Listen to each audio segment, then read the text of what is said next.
Hello everyone, welcome back to more Let's Play Demonheart. Still on Chapter 4. And last time we left off entering the cell, where supposedly a Demonheart remains. So let's find out who it is. I enter a prison cell much like my own, but instead of a cross there is a pole that emanates purple fumes, and a system of black tubes coming out of the walls. The prisoner lies on the ground, choking on the thick smoke. Reyes walks in behind me and stands at the door, as if to ensure it stays open. The smoke slowly starts clearing. This prisoner is a huge, tough man, but he is made helpless by the torture device in the cell. I catch a glimpse of his blonde hair, and then his strange eyes. It's Brash! He is the other Demonheart? Whoa! Who saw that coming? I did, actually. It wasn't that hard to kind of figure out. The black tubes are attached to his body from all sides. Their evil appearance tells me they are probably not there to heal him. Brash is trembling weakly. His eyes are half open, staring at a single spot. Even if he is aware that something is happening, he is unable to raise his head and look at me. My nostrils hurt from the fumes, the mechanisms keeping release poison into the cell. Smoke that slowly floats towards the door. I think Brash may have died from the poison and resurrected again, and this could have happened more than once. Such strong emotions. What has this man done to you? Well, first of all, he's giving me this cat and won't leave me the fuck alone.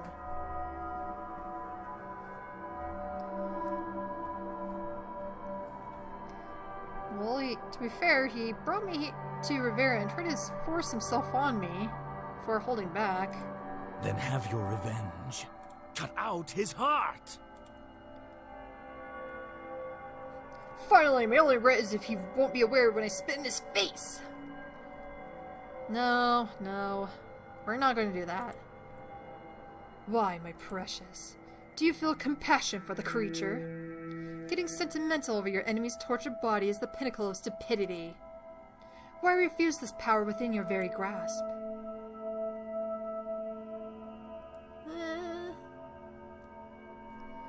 I'm not going to do that to anyone, no matter what they do to me. So I'm going to be the bigger man here. In that case, do you mind if I stand back and watch as you attempt to move his worthless carcass to safety? It will be quite a show. I expect you to flatten on the ground over and over until you finally give up.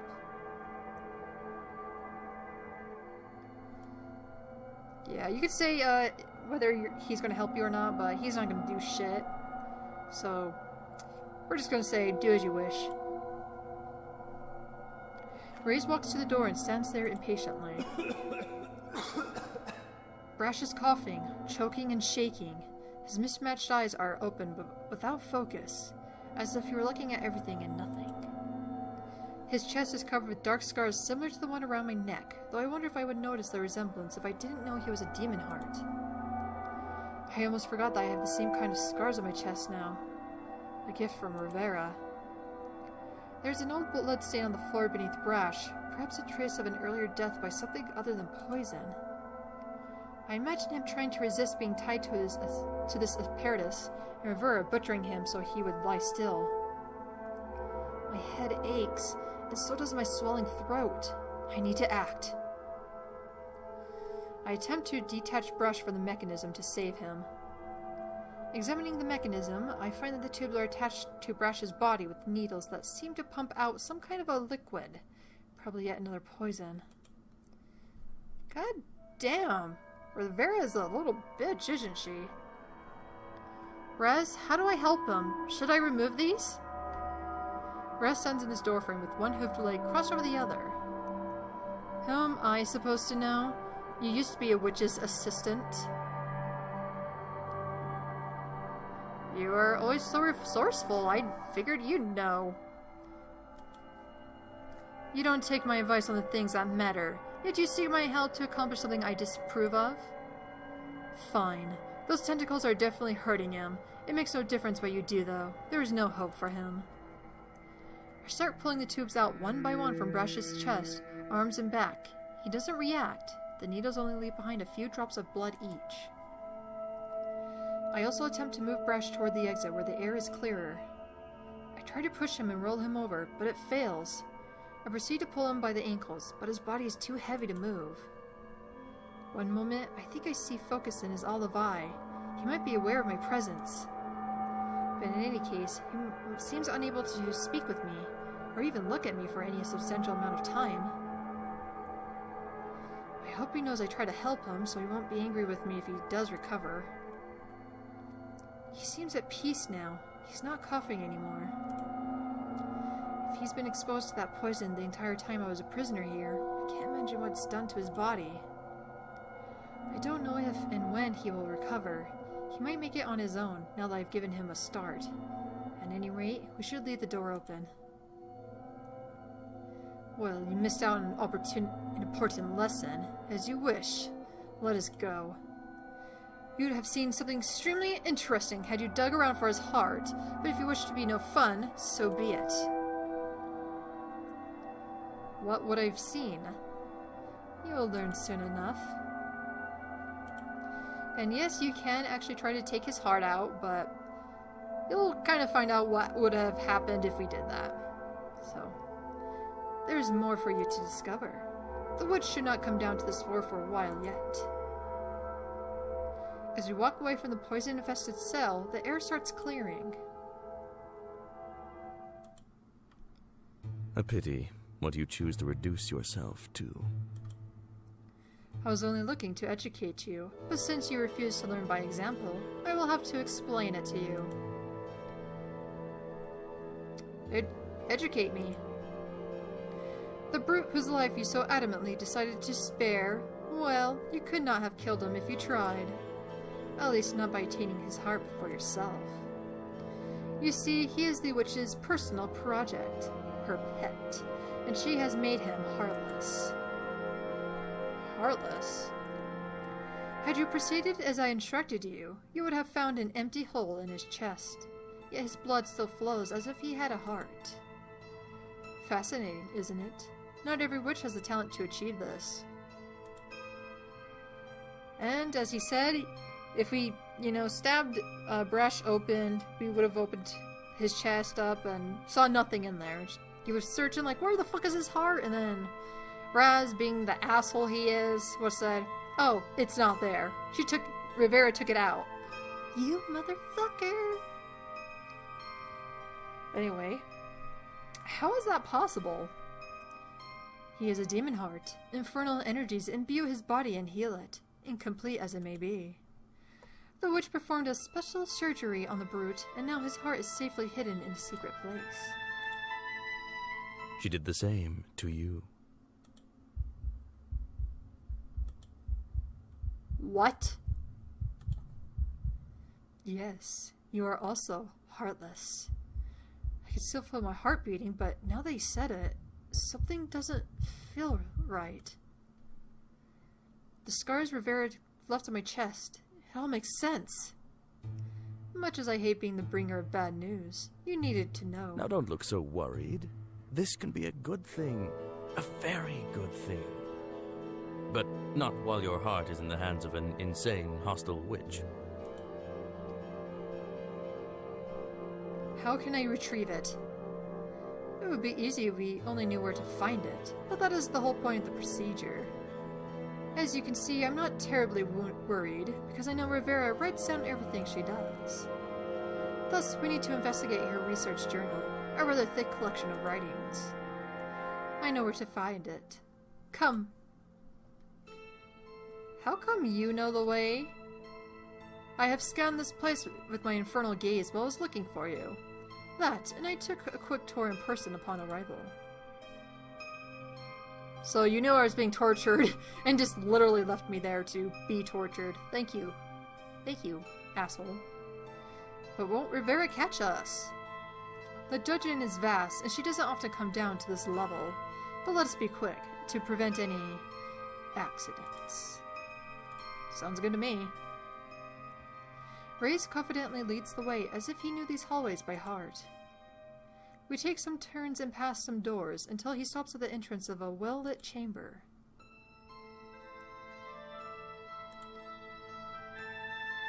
There are so many rooms and passages in this dungeon, and such peculiar items to be found. This is a dungeon worthy of a witch. Orchid's house with her secret basement couldn't quite measure up. She didn't even have prison cells. Well, Orchid wasn't a murder psychopath, to be honest. I wouldn't be so certain. How does one learn about healing human bodies if she doesn't cut up a few? Do you have evidence she actually did this? No. There's no mentioning of it in her letters. Perhaps she was ashamed. I would definitely love her more if this were the case. Raz, you're kind of scaring me a little. You say a lot of morbid stuff. That concerns me a lot. But we came here for the journal, and it's right there on the table with the lovely skull. Better try to find some information about your heart. I approached the huge book on the pedestal and examined it. It contains dated entries about the witch Rivera's experiments and her other life experiences. It appears that she has moved to this ruin around 16 years ago when her mistress was executed in Scarswall. Oh yeah, wasn't that her and Orchid's teacher? If I'm remembering that correctly? I can't remember. There's no mention of her apprentice in the beginning. The journal is too long for me to read entirely and too large to carry. I noticed that the last unfinished entry is about a Subject 3 and Subject 4. Surprisingly, even though it says Subject 3 and Subject 4, we're only given Subject 1 and Subject 3. Fuck Subject 4, you can go fuck itself. But anyway, I searched the journal for Subject 1. These entries are almost 9 years old. Experiment Immortality. Subject 1 is an afflicted man of around 30, healthy, unwilling, captured in the village of Broomfire after becoming famous for his superhuman combat abilities.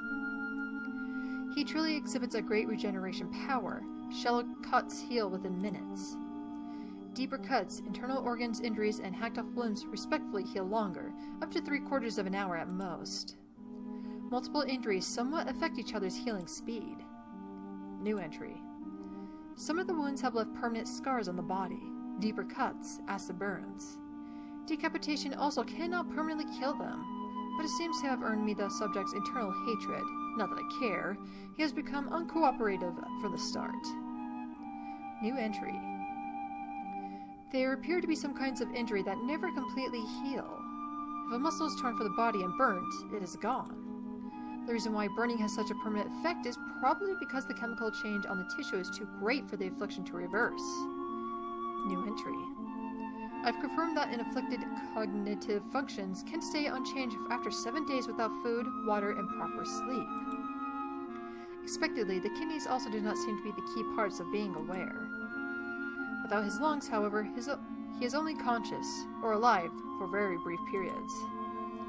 Frankly, I'm amazed that the power of the affliction goes as far as to can't read that word for a second, that's beyond my vocabulary skills. To oxygenate his blood or artificially feed his brain, whichever it does, even for moments. New entry. An afflicted heart's muscle is a very dark color. When wounded without burning, the heart behaves just like the other body parts. New entry. I was afraid that in doing this I would risk losing the subject, or rather the heart, but I finally did it. I have to know every kind of effect that can await an afflicted if I am to become one. When the rest of the body is destroyed, the heart remains alive. It is dry of blood, and it still beats, as the heart of the demonic nature. Its being a real part of the afflicted body in the first place is questionable. It is my assumption that by the point that the rest of the body is destroyed, the afflicted's life is over, regardless of the heart. Whether or not the immortal soul remains to undergo internal torture is beyond me. There remains the testing of whether I can actually use this heart to afflict another human being, and, surely enough, I have no intention of becoming a test subject myself. That's the last there is on Subject 1. Nothing of use. I could have told you the bloody details about your organs. But where does she keep the hearts? The following entries are about Subject 2, a man kidnapped by Rivera and forced to eat Subject 1's heart. The information is similar to that of Subject 1, a bunch of morbid experiments. Okay, so that's interesting. So what about Subject 3? This was written a little over 7 years ago. Experiment Heartless.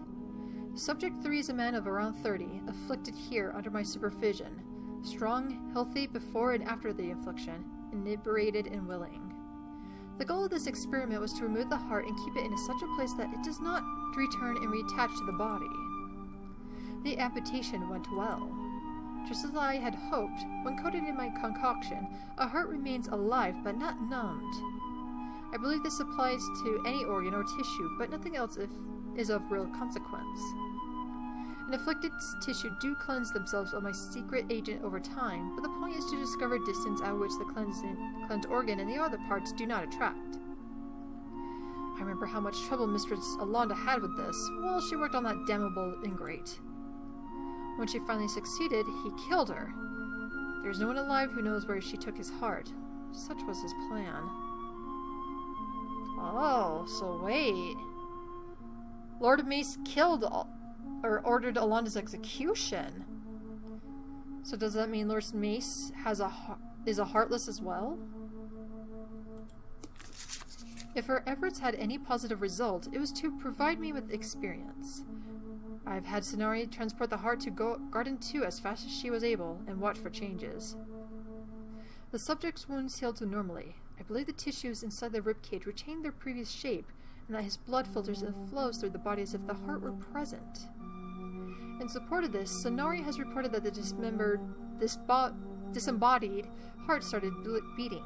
This apparently happened roughly at the same time when I detected the subject starting to show new signs of life. I must keep following him to watch for any negative side effects. It would probably be best to let him return to his usual life, though. Being an aggressive moron, the subject would be exposed to danger every day, and injuries would follow. The only thing left to do is ensure that he will be back to report to me. New entry. That was truly annoying. The subject insists on having a will, freedom, and rights. Men. The realization that his life is and will forever be in my hands seems to have hit him a tad too late. His so-called mind must have cleared as a result of the affliction. Anyhow, I've threatened him into agreeing to report back. For security reasons, I've personally transported the heart to Garden 4, which looks more uninviting and uninteresting for potential intruders to investigate. Garden 2, Garden 4... These must be places in Inferno. What makes you think that?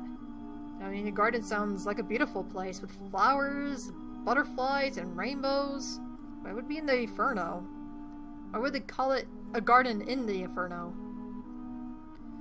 Holes in the living flesh, perhaps adjusted by some witch or a sentient demon to serve as a hideout. This is where they keep the hearts. This is where we need to search. Only, we don't know where any of these gardens are. Their names have been arbitrarily assigned by this witch or another. They mean nothing. So, we need to find more information about these gardens. Yes, and we should find out how the witches travel there. Do they actually have a portal hidden in this lair? I haven't found any. The next entry was written a few years later, torn from the book and put together with the previous ones. How I wish we could finish the research sooner, but I have to be responsible and thorough.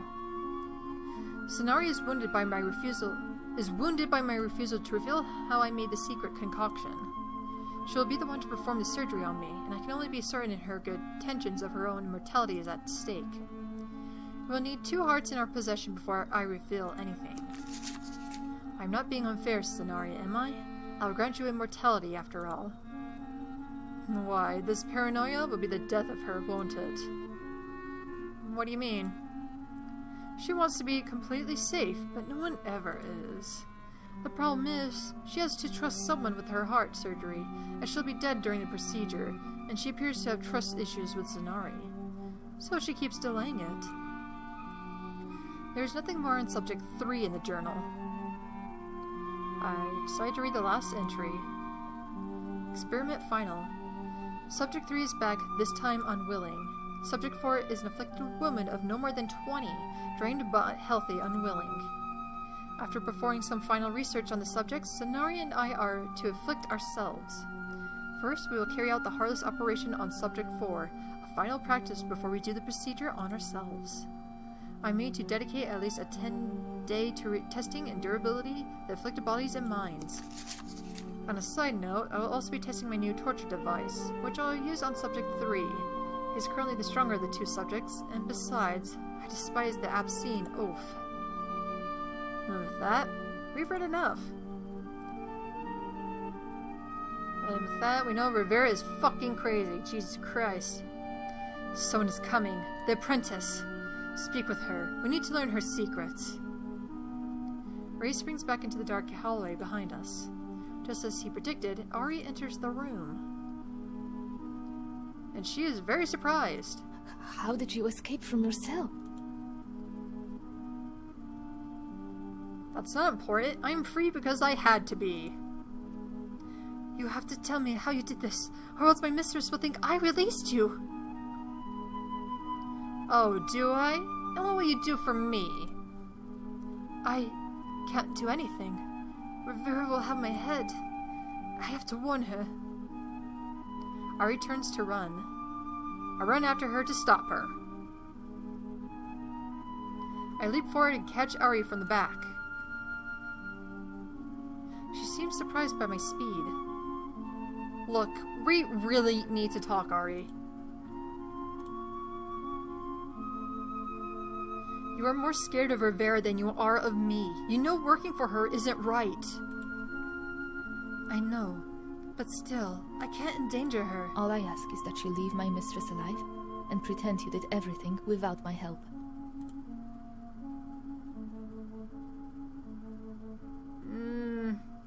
Well, I'm not too fond of the thought of Rivera living, but fine. I will leave her alive. Thank you. We'll need to come up with a way to make it look like you did everything on your own. Color me impressed. You did it on your own. Ari stumbles forward as if her knees just failed her. What is your name, witch? You may call me Raze, if you can indeed muster the courage to address me. As you may or may not have learned from your mistress, I have been sent by the witch Orchid to take care of Bright. I mean, of course, to learn from her. Are you saying you are Orchid's son? The very same. I trust your deal still stands. You'll help Bright regain her freedom, and we will leave Rivera alive. It stands. Do not hope to fool us, witch. We know there is a certain heart to be recovered before Bright can escape. Yes, I know. I know how to find it. I suppose my mistress will have to change her plans. Brush's heart will have to suffice. I don't think I want to be a part of this anymore. What was her plan? She was supposed to eat Brush's heart, and I yours. Because we found Brush's heart more powerful, so this was how we were supposed to divide them. But I can't. She'll hate me for it. Perhaps it's best if you escape. But I want to save Brush as well. You shouldn't ask for my help in this. I don't have access to Brush's heart, and I don't want to sabotage the mistress. Let her have her immortality. Brush is an evil man. We'll see about that. I don't believe he's evil. I think he's just confused. Maybe. I don't know. He could be anything at this point. I'm afraid we've spent too much time here. I can't take it to your hut. I can take it to your hut. Yes, please show us the way. Ari leads us through another hallway. Raze is on guard, closely following her steps. It's all right. She's not leading us to her mistress. Of course I'm not. I don't want you to kill her. Am I so obviously her better? Interesting. That's not what I said, but she might do something reckless. We will need to activate a portal and travel to Inferno. Good. You're not trying to lie to us. It's a little pathetic that we have to use a portal the way humans do. Really? How so? At first I thought Reyes was simply speaking while we walked, but I'm having a dizzy, familiar feeling. Are you speaking through the amulet? Did I surprise you? We can still talk this way, especially with the potential traitor walking along us. Just take care that she doesn't notice our amulets glowing. As I said, perhaps I could travel to Inferno on my own, if she would but give me the coordinates. You mean to retrieve my heart alone? On second thought, no. Let's have her open the infernal gate. That way her mistress is bound to catch her. But she's helping us! Is she? Remember, she's the reason Rivera took your heart, so they would each have one. Besides, we won't be needing her for long. As for Rivera, we don't want to attack her while your heart is still at risk. But when that risk is removed, revenge will be yours. We aren't going to attack her. We gave her our word. What? Our word? Did I make some sort of compromise? Oh, I remember. Well, that doesn't mean that we can't attack her. She tortured you. Don't you yearn for revenge? No, I only want my heart back. Oh well, you can do as you wish once we've secured your heart.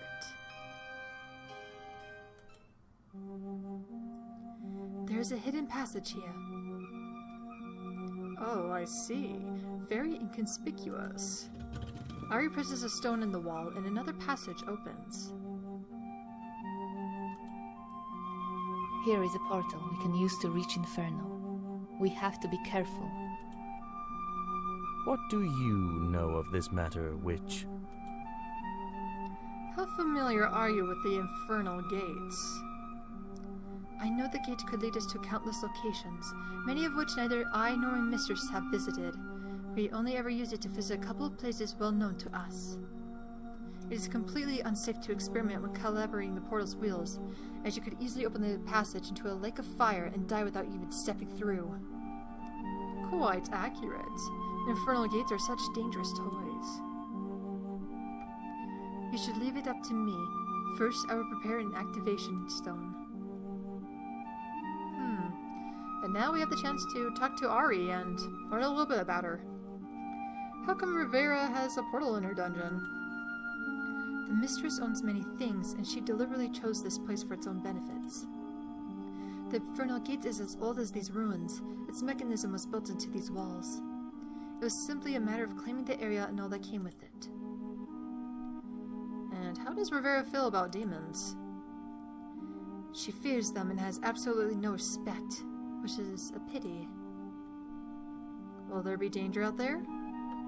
No, we'll be visiting a desolate lair with no one but the two of us has visited in decades. Rivera considered it safe. Oh, is there already talking? Rivera considered it safe enough to store your heart inside.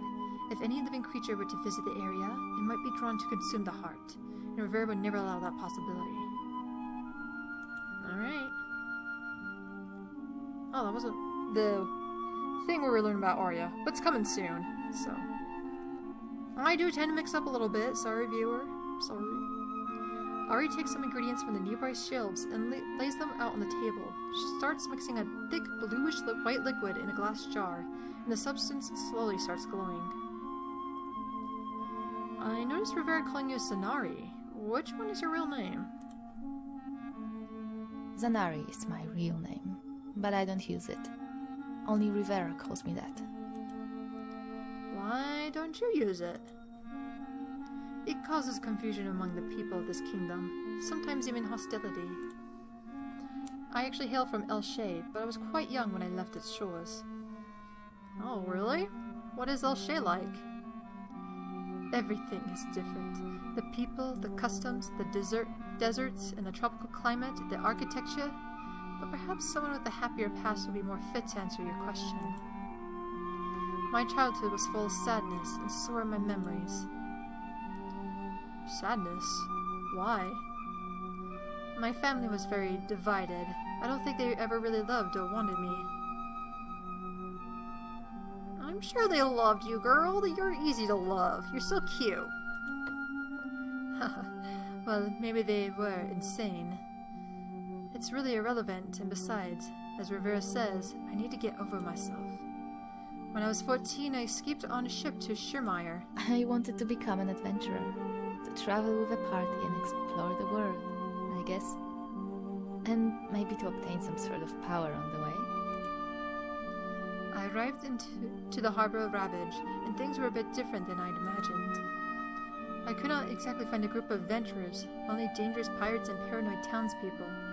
That was where I met Rivera. What was she like back then?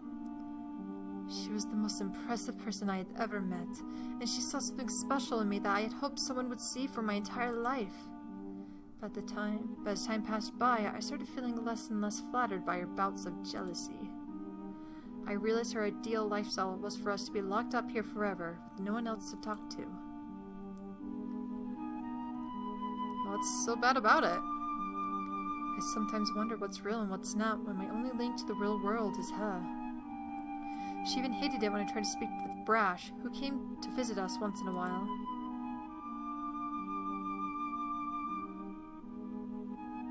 You wanted to speak with Brash? Well, anyone. There were times when he didn't seem that mad. Times when he showed me some compassion, when my mistress hadn't. That's not all of it. Whenever the mistress sent me to do a chore in one of the towns, there would be an interrogation when I returned. In the beginning, I thought it was proof of her great love for me, but at times, all the love seemed to get replaced with anger. I'm definitely talking too much. After this, we will part ways and there will be no need for anyone else to learn any of this. Well, young witch, you've certainly loosened your tongue. When I first appeared, I thought your ability to speak would be gone forever. Harry blushes, looks down at her glowing jar and starts trembling again. I needed to recover from the initial shock, my lord.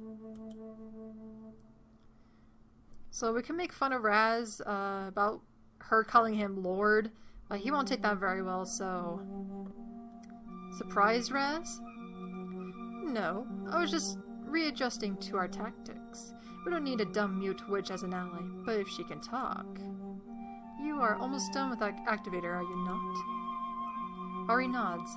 She pours the thick contents of the jar onto a sheet of paper she previously laid on the table. It just needs to dry. Good.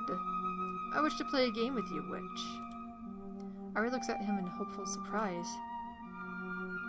Why don't you play with me? I've been playing with you for days now. Must you be so jealous? I'm not jealous.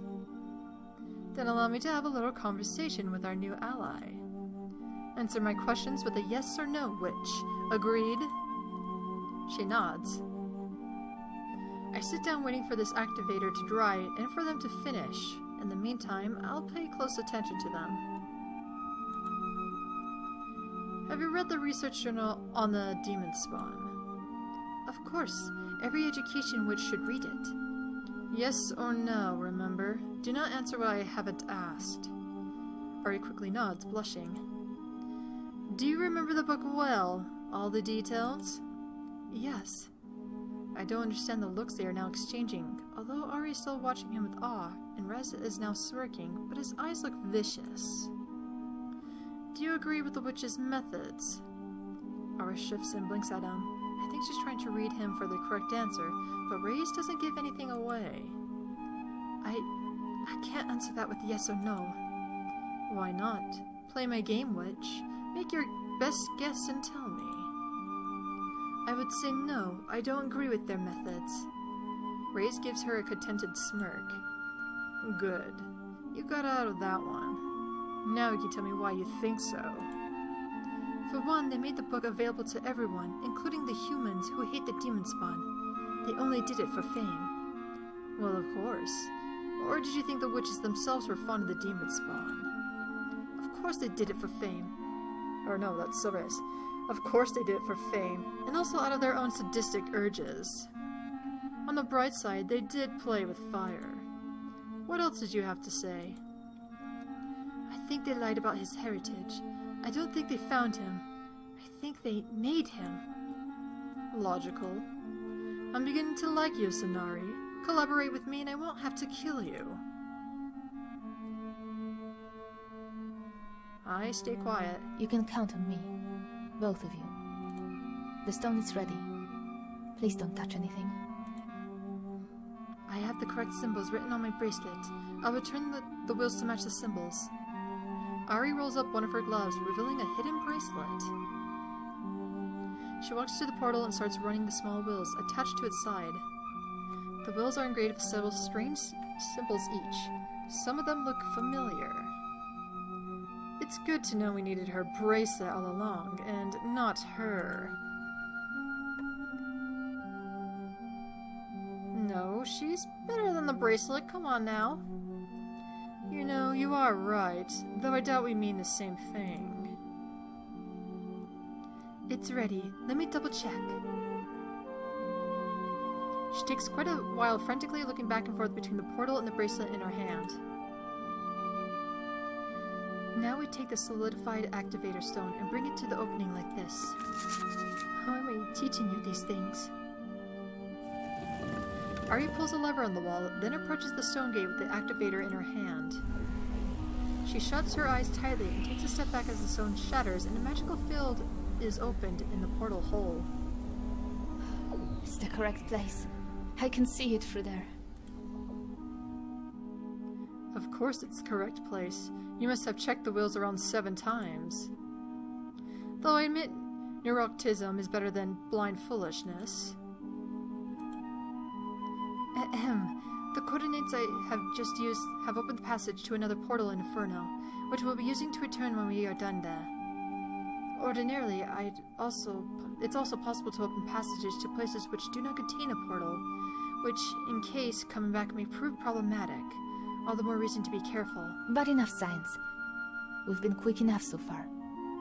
Shall we enter? Sure. I'll go first.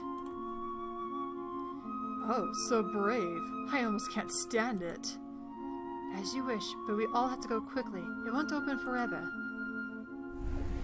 I step through the magic field and it feels like faint waves of water, only lighter. On the other side, a cloud of hotness engulfs me, but it's bearable enough. There's also a smell of heat and something else. I feel a tension in my chest and hear the muffled sounds of a heart beating. The sound is relentless, drumming in my head. Trying to clear my thoughts, I look around the damp, warm room.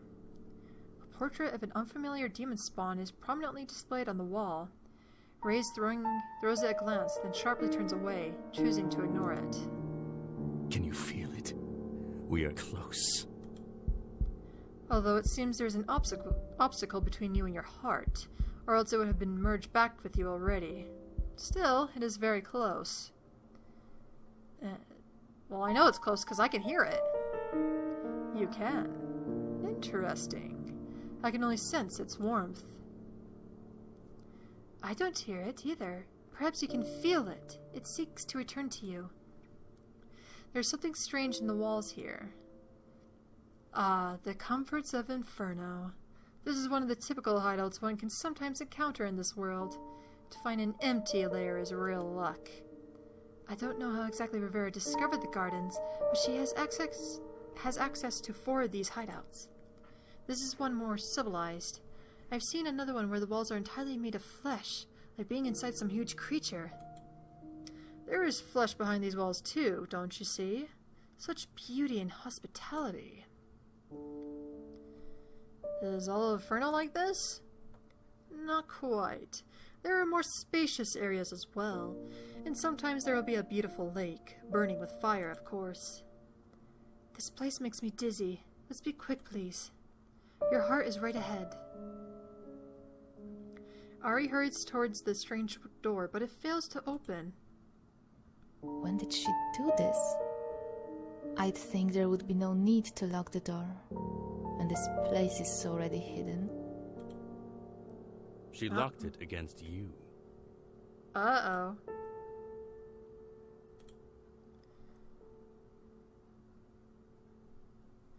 Without trust, there can be no love. Maybe it's not the way it seems. Maybe she locked it so the heart couldn't move on its own while attempting to reunite with Bright. It's certainly failing to do so. Perhaps the heart was never meant to leave this place, and you've led us into a trap. No! Why would I do that? I trust Ari. We need to get past the door. I mean, to be fair, Ari's been kind of watching our back since the beginning. She told us to piss off, but we stayed and got into this mess with Orchid. So, you know, I trust her. She seems like a nice girl. Nice gal. By all means, start looking for ways to break it down. If she locked it only for the heart's protection, the key could still be in this room.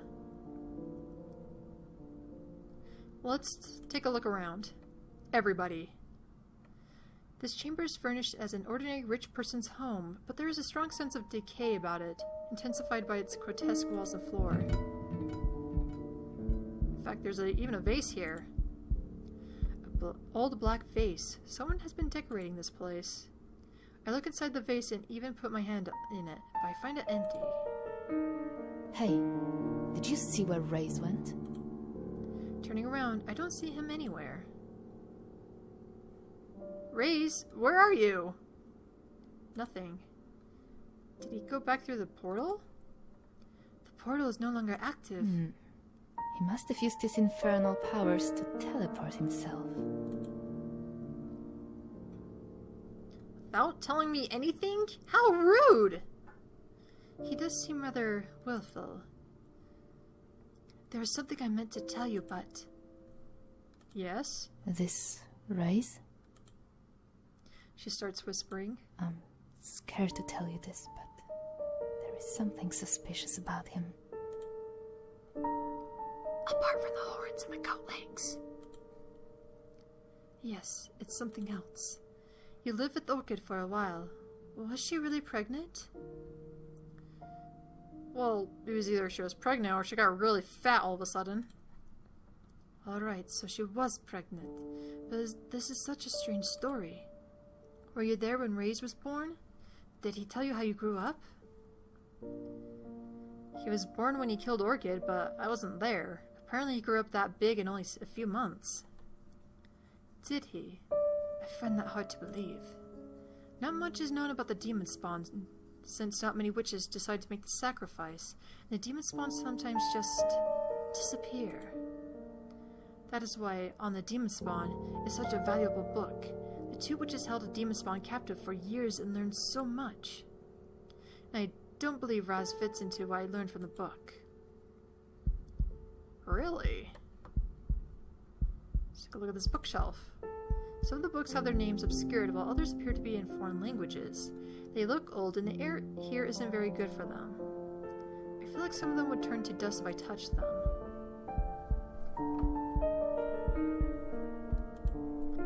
Strips of organ tissue lie behind each crack in the walls. It's as if the walls have been painted over the flesh of some huge creature that's still alive.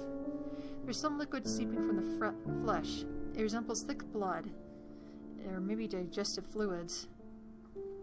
Hey, is this demon flesh? Not in the sense you'd hope for. This flesh has no power. We call this type of infernal creatures plants, or lower demons. Okay, makes sense. But what is up with this painting? This is like the most humanized demon I've ever seen. Painting of a vicious-looking demon spawn. Why is it hung in this room? I see you are interested in our friend here. Friend? I like to think so. In truth, I've always wondered who he is. The portrait was here when Rivera first brought me to this lair. I assumed the lair belonged to him. But then, why hasn't he come back? He must have found a bigger and better lair. That could be. Or maybe this was not his lair in the first place. Here's another thought. What if the picture was hung here by a witch who was in love with him? He was never here to begin with, and the witch died of old age, so the lair was eventually abandoned. Maybe she painted him herself. At any rate, how would a demon spawn make someone take his portrait? Maybe this was from her memory.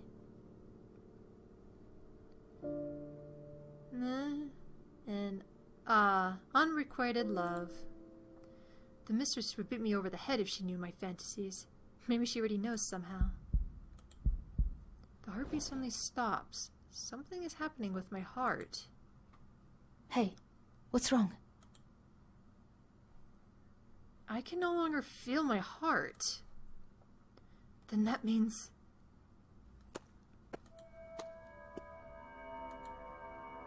Perfect. This is turning out better than I expected. I'm waiting for an explanation. Certainly.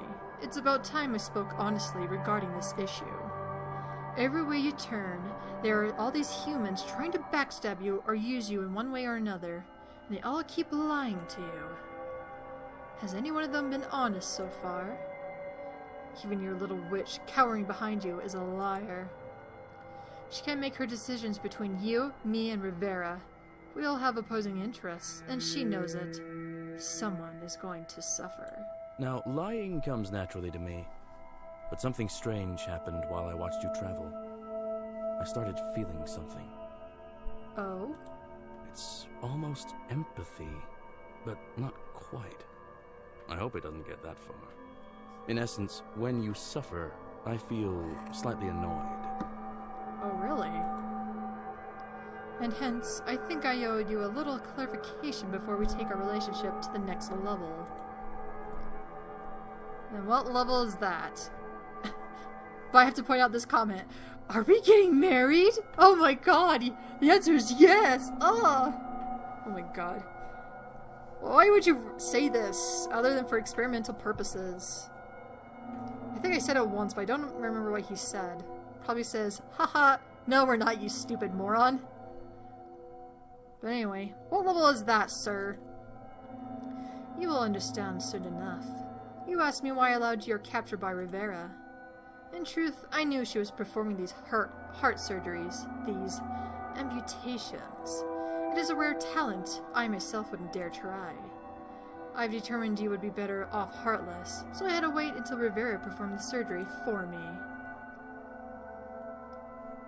You knew she would do that to me, and you allowed it? I knew you'd be unappreciative. This is the best outcome for you. Well, it does come with a little addendum that you are not allowed to abandon me. You're not allowed to even contemplate it. You? Give me back my heart, you son of a bitch! It's not with me anymore. I took it to a safe place, only I know. You'll have to excuse me for the moment. I have to store it properly. I only ported it in and dropped your poor heart on the table. So irresponsible, I know. In the meantime, do not even think of betraying me. You have been acting overly suspicious, always at my disposal. Pretend like you can't wait for my company. This surpasses all reasoning and insults my intelligence. You need to take some lessons in deceit, but you'll not be practicing on me. You are mine! You are never getting rid of me while you live. No matter what you find out about. No, you are bound to me!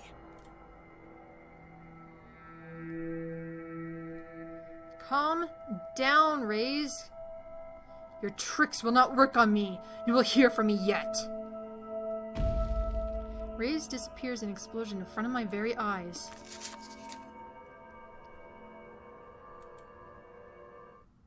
And with that, we have ended Chapter 4. The next episode will be heading on to Chapter 5, Devotion.